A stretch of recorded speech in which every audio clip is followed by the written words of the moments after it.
Сайн байцгаана уу хүүхдүүд ээ. Өнөөдрийн үлгээрээр бүгдээрээ мунхаг хүслийг гэнэ. Мунхаг хүсэл.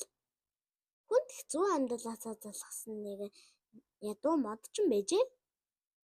Нэг өдөр түүний хажууд гинэтийн шидэд дангаж ирээд чи сайн хүн үү хэмээн асуугаад хэрв сайн хүн бол би 3 хүслийг чинь биелүүлээ өсөхдөө гэж гин.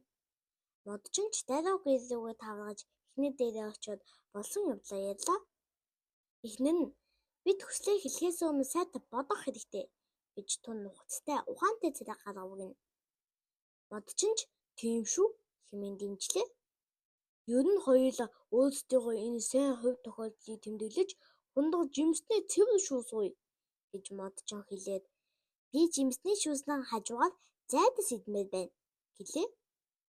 Модчин эдгээр үгсийг хэлж дуусгатай үгтээ ширээн дээр нь томоос том зайдас гаж иджээ. Модчингийн эхнэр ихэд дуулаж түүнийг зэмлэж гарлаа. Нөхөр нь тэсгээ байж хонголттой хэмээн хашгираад энэ зайдас эхнэрийн минь хавнаас өргөлж өлөөстэй байв гэж хүсжээ.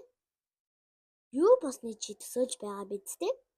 Хөөрхийн модчинд өдөө ганц л хүсэл үлдлээ. Би хаан болж болох байсан хэмээн модчин санаа алдаад гэхдээ эхнэр маань ийм хамаатай хизээж ад жаргалтай байж чадахгүй гэж хэллээ. Тэгээд тэр сүүлийн хүслээ шигнэв. Тэр эхнэрийнхээ хамаг дээрх зайдас алга болоосай гэж хүссэн билээ. Хосууд баян болж чадаагүй ч эхнэрийнх нь хамаг эргээд хэвэн болсон. Хөөрхийн модчин үргэлж баяртай явдаг гэлээ.